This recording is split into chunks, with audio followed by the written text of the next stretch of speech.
uh, election season here in Muskegon, here across the state of Michigan. And on the phone line, we are honored to have Dr. Abdul El-Sayed on the phone line. He is running for U.S. Senate right here in the state of Michigan on the Democratic side. How you doing today, Doc? I'm doing great. Better now that I'm getting to chat with you guys. Hey, welcome back. Welcome back. We had you on when you ran for governor a few years back, and it's great to have you back on the phone line. Few things to help us out. Progressive Democrat. What is a progressive Democrat? What separates a progressive Democrat from a regular Democrat? Yeah, I've been trying to figure that out. Well, let me tell you, I don't know about the meaning of that word. Everybody's got a different meaning for it. But let me tell you what I'm about. I want our government to act like all of our kids are all of our kids. I don't want corporations to be able to buy off politicians.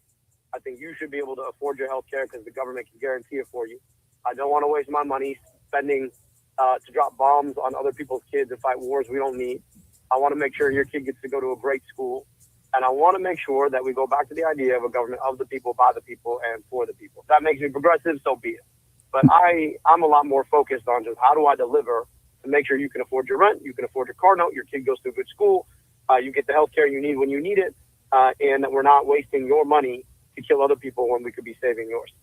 Well, so the other Democrats are, I guess, the opposite then. Well, they're the corporate Democrats, right? Like if you're asking a corporation to buy your campaign, let's just say this, right?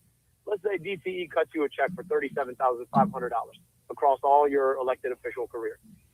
Guess who you're not going to regulate when DTE messes around and you lose your power for 5 days after the wind blows? Guess who you're not going to stand up to? Right. Or if big tech pays for your campaigns when they want to put a data center in your backyard, guess who you're not going to stand up to? Mm-hmm. Or if Big Pharma pays for your campaigns and they're trying to raise your prescription drug prices, guess who you're not going to stand up to? I don't take money from corporations to run my campaigns. I ask everyday people to chip in $5 or $10 so that I work for the people and not for the corporation. That's the difference. Well, we hear the argument about APEC and the influence they have on politicians. And do you think it's a bad idea to take donations from them? Yeah. Well, look, they've spent $30 million in this race alone trying to beat me. All those ads you see about me, saying bad things about me, guess who paid for them? APEC paid for them. And the reason that they paid for them is because I have the audacity to think that we shouldn't be sending billions of your tax dollars to a country that's doing a genocide or apartheid. I happen to think that money should be spent here to rebuild your kid's school or pave your roads or provide you health care. And so, yeah, when you have a organization who thinks that our foreign policy should be dictated to us by a country that's no bigger than the state of Michigan, I happen to think that's a bad idea. It shouldn't be that difficult, but they got a ton of money to spend. And so nobody ever says that because guess what? If you say that, then all of a sudden they're going to spend $30 million trying to go after your character and say a bunch of terrible things about you. Well, if you win the primaries, do you believe you would get the support from the Democrats? I mean, look, we gotta win a Senate majority for the Democrats. So, listen, I'm just trying to make Democrats better. Like we walk around talking about we're for working people, and then we take money from the corporations that are making it harder for working people. I'm just saying, I'm a proud Democrat. I'm just saying that Democrats should be Democrats again. It shouldn't be this hard. So, make Democrats great again. I hope that they'll support me. I hope they'll support me. Right. Talk about your history working within, the Black community. I know you worked in Wayne County. You was in the health department there. What are some of the things that you're proud of that you've been able to do that benefited the inner city? Yeah, so back in the bad old days of emergency management, back when Rick Snyder was the governor, and he's pushing his emergency managers on everybody. They're putting them in Flint, they put them in Detroit. They shut down Detroit's health department, 185-year-old health department, oldest health department in the whole state. They shut it down, and I was hired to rebuild it. But we thought outside the box, so we guaranteed every child a free pair of glasses delivered at school within 2 weeks of a vision test. Program that's done tens of thousands of pairs of glasses now. We had every school, daycare, and Head Start tested for lead in the water after the Flint water crisis to make sure that kids weren't exposed to lead in their schools. We stood up to some of the biggest corporate polluters in our state, forced the biggest polluter in the most polluted zip code in Detroit to reduce their emissions and spend $10 million of their own money to do it when they had wanted to increase them. We, in Wayne, the health director for Wayne County most recently, we eliminated up to hundreds of millions of dollars in medical debt. We built a program to provide health insurance for free for new small businesses and their employees. We put Narcan, life-saving anti-overdose medication in 100 different locations. And that's been my work in Detroit and Wayne County. If you've been in Wayne County, you've probably seen me because of the work that we've done. But I'll tell you this. I also know just how much of a debt of gratitude I owe the Black community. Look, my parents immigrated from Egypt. So I always tell folks I'm not Black, but I am African, right? And Right. I know You're right about that. Immigrated here, right? But for the Immigration Act of 1965. You know why that passed? Because of the civil rights work of that era. Wow. And I understood, right, after 9/11, I was a junior in high school during 9/11. And I had a teacher pull me aside. He said, look, man, you got to read about your history. I said, well, my folks immigrated here. He said, yeah, I know. But your history starts way before you and your family. You got to understand the struggle of people of color in this country. So I read James Baldwin and Alex Haley and Dr. Martin Luther King and Malcolm X and Sojourner Truth and Frederick Douglass. And I understood two things. Number one, that my life in America doesn't happen but for the Black struggle. And I owe that a deep debt of gratitude. And two, how privileged I am to be a person of color in America, but not inherit all of the structural racism that the Black community has endured and still has to endure.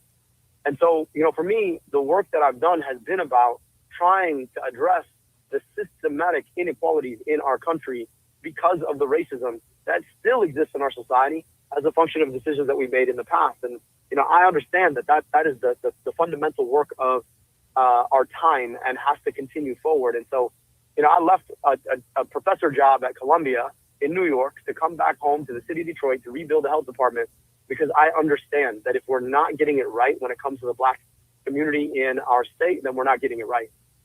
Wow. Mm-hmm. Dr. Abdul El-Sayed is on the phone line running for U.S. Senate. How do you feel about the upcoming primaries? You would be the first Muslim senator to make it to the statewide ticket if you're elected. I'd be the first of a lot of things. I'd be the first ever health commissioner ever to serve in the U.S. Senate. I'd be the first Egyptian American and the first Muslim. I'll be honest with you, I don't spend as much time thinking about that. I think about the question it answers about Michigan. See, a lot of people say, oh, you couldn't win because his name's Abdul and, he's Muslim. And he prays the wrong way. His family's from the wrong place. All these things. Name's wrong.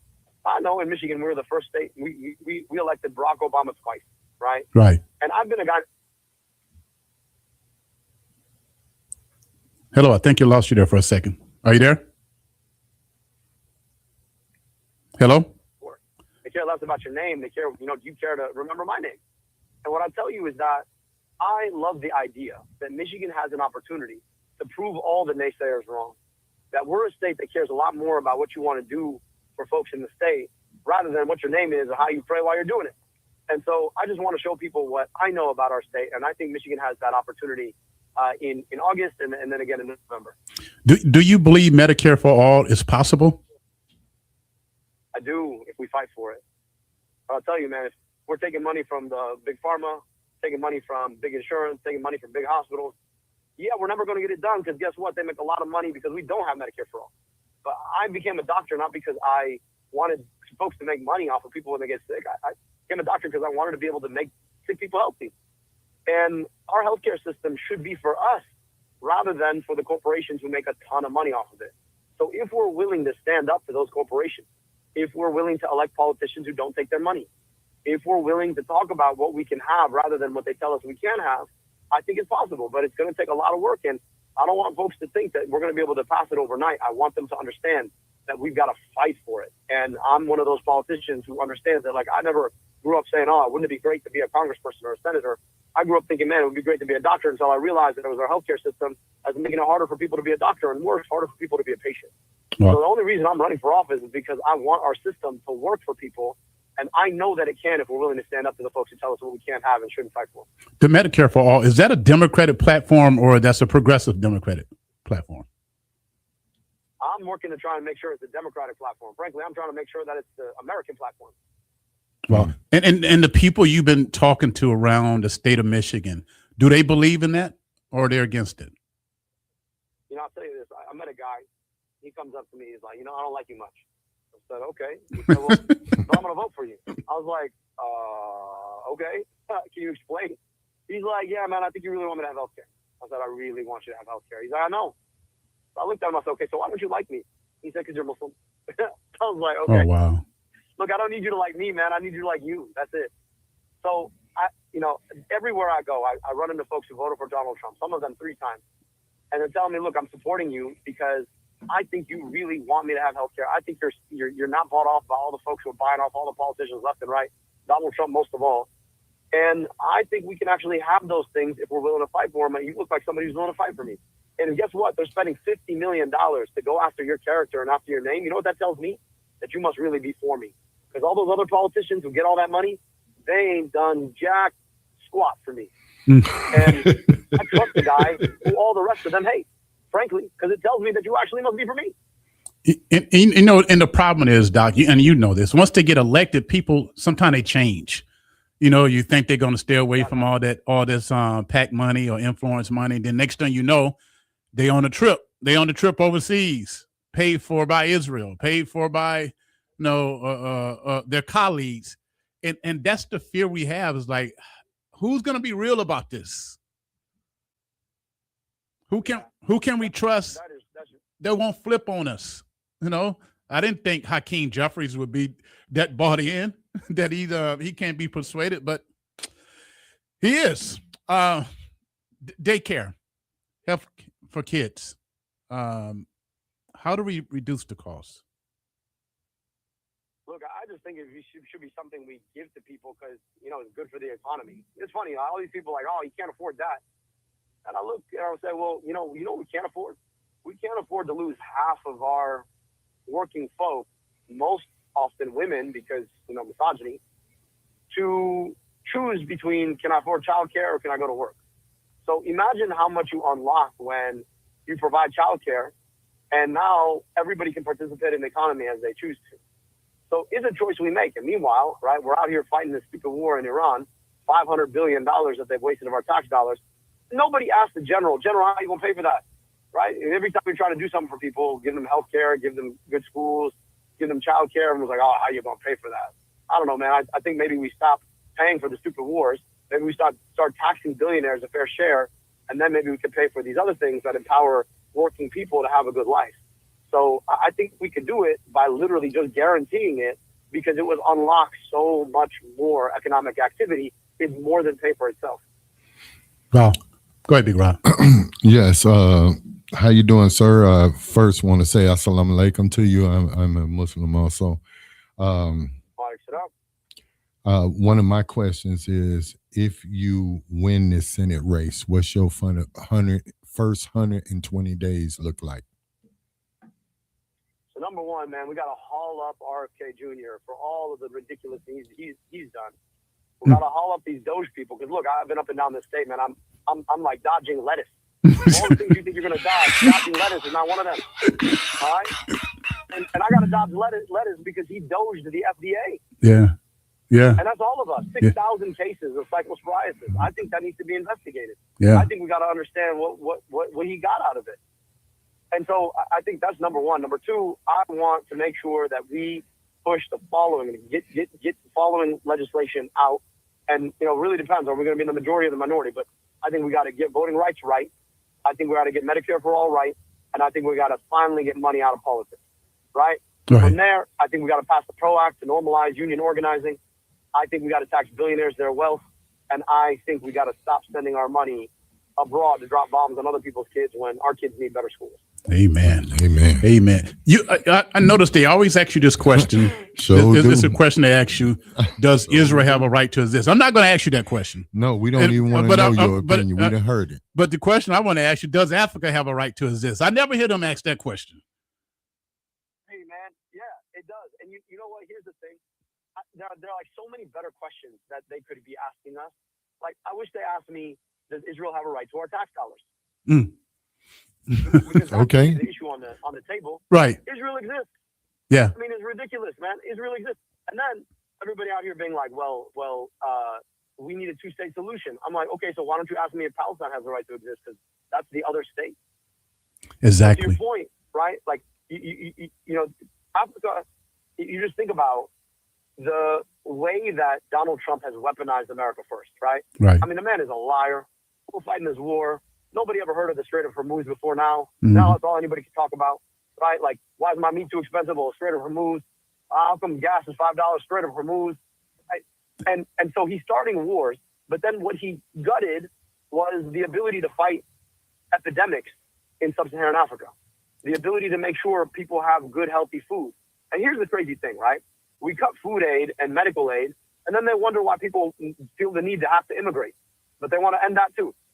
Something like, I don't know, maybe if you made it easier for people not to die of disease and had good food, maybe we could, I don't know, solve pandemics before they hit our shores. Exactly. Or you could actually have a coherent approach to immigration because people will be perfectly happy where they are. But instead, we send our corporations. They take, right, all of the rights to people's natural resources, and then they make all this money, and then we wonder why they can't get a job where they are, and they're trying to immigrate. I don't know. This doesn't make any sense to me.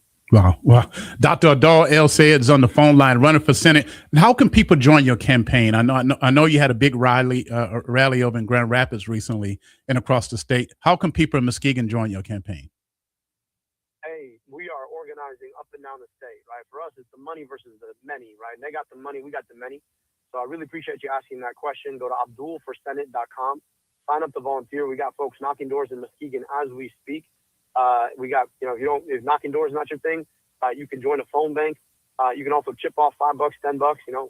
I don't take money from the corporations, and so I ask everyday people to support us that way. But abdulforsenate.com is the way to go. Follow us on socials at Abdul El-Sayed. We keep it fresh, keep it interesting, and hope folks will share our stuff.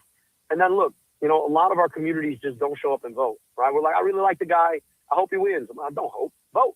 Right? I need folks to make sure that they made a plan to get out there by August 4th and make sure that you, your mom, your dad, your sister, your brother, your cousins, your nephew, everybody down the street, all your neighbors, the whole community, get out and vote. I always tell people, look, just make sure that you raise your voice. Even if it's not for me, just make sure that you've listed your voice in our democracy, because they ignore us because too often our communities don't show up. And I don't want our communities to be ignored anymore.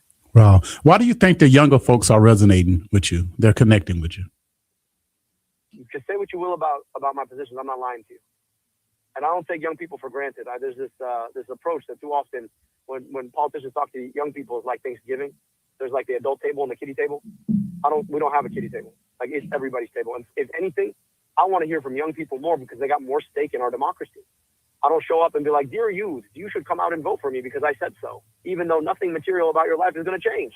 No, look, I want young people making policy with me because at the end of the day, you got to live more in that world. I'm 41, right? Statistically speaking, I'm halfway done. Right? That's statistically speaking. The way I'm going, probably more than halfway done. Yeah. I got two little girls at home, right? 8 and 3. And so it's like, we're all passing this one down. And so I need the folks who are in their 20s and in their 30s to be thinking about the world that they want to build, because my little girls are going to live in that world. Mm-hmm. And so, I want folks to understand. I take it seriously when you tell me, hey, look, like, if you're 26 right now, you were born in the year 2000. 9/11 happened when you were 1 year old. Wow. We've been fighting wars for most of your life, right? The internet became a thing trying to steal your attention through your eyeballs and eardrums, right? Before you were born, and then it went in your pocket by the time you were 6. So chances are you're trying to talk to your parents, and they got a screen in their face, right? And then Donald Trump ruins our politics for most of your life. You're probably in high school or college when COVID happened. Wow. So I understand why young folks are like, they're like, none of this matters anyway. I'm just trying to make it matter. Yeah. You know what I mean? Show me what you need me to do to build a world that you could believe in, because at the end of the day, you're building that world for my little girl. And it matters a lot to me that when they ask me, what did you do in that moment? I could tell them I fought like hell for you, right? Because you deserve to believe in the America that we're passing down. And I think young people see that, and they understand who's just telling them things they want to hear versus telling them the truth that they feel and believe. Because, like, young people, here's the thing, man, they've been lied to on the internet forever, so they got a really good BS meter. Yeah. So they can tell whether or not you are about it or you're just lying to them pretty quick. So I'm just, for me, like, I don't need this job enough to show up and lie to people. You know what I mean? Honestly, my life is better if I don't win. They know you're real, then. I guess they're connecting with you. Yeah, Big Rob, go ahead. I'll get the last question for him. No, I just want to say to you, Abdul, if you can, stay who you are, because talking to you, interviewing you, you sound like a real person. You don't sound like a politician. You sound like you're a real person that have real great ideals, real concerns about your own children, not just the children of Michigan, but children all over the world. So keep your passion. You just sound so real. Like, I ain't never heard a politician talking like you're talking. And it's not like you're using big words to overstep anybody. You have a doctoral degree, and you just sound like a concerned parent, human being. So please stay that way, brother. Hey, brother, I always tell people, lift me up and then hold me down. So, everybody's like, oh, I'll pray for you to win. I'm like, don't pray for me to win.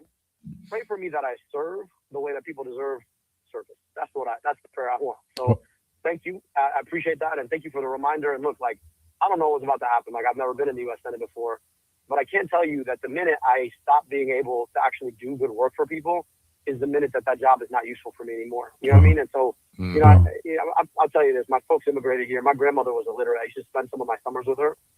And smartest person I ever met, but never to learn how to read a book. She had 8 babies. 2 of them died before their first birthday. So the thing I always try to remember, I always try and think, like, what would my grandmother think? And I hope that I take her with me everywhere I go, because, it's nothing like knowing that the smartest person you ever knew never got to step foot into a school to show you how valuable school is. Wow. And how valuable it is to be working for opportunity for people. And that's what I try to do with my career. So I hope I can do that in this seat. I hope that I can earn folks' support. And like I said, lift me up, then hold me down. I hope that I get to come on more often. We get to do this in person next time. No doubt. Anything else you want to say before we go? Hey, we got an opportunity to think different about where our politics need to go. If you think the status quo is working for you, then you got an option, or you got the option to stay home. But if you want politics to start actually working for you, I'm the only one who's never taken a dime from the folks who are rigging our system, the folks who are paying off all the politicians. I'm the only one who's going to tell it to you straight. And I hope that I can earn your support, and I hope that I can go and serve you as your next U.S. Senator from the state of Michigan. All right. Thank you so much. Thank you so much, Doc. Make sure you have a great day. Take care. Appreciate y'all. All right. There you go. Running for U.S. Senate. A progressive. I don't know what's the difference. I mean, he just sounds like how you talk, how I talk, how people in the community talk. He don't sound like a politician. And he's up against a machine. Yes. The Democratic machine, the status quo Democratic machine is big. It is fighting to maintain the status quo. Yes, they are. And we opened the platform to talk to them. I mean, it's a lot of them. It's a lot of Democrats, Republicans. Yes. Independents. Yes. Tea Party. We talk to anybody. Yeah, I think the mail-in vote and absentee ballots is already out. I know I got mine. You got yours? Yeah. So they already out there. So we're going to try to get as many on if we can. Yeah. Before, was it August the 4th? Yes. August the 4th. All right, family. Getting ready to go back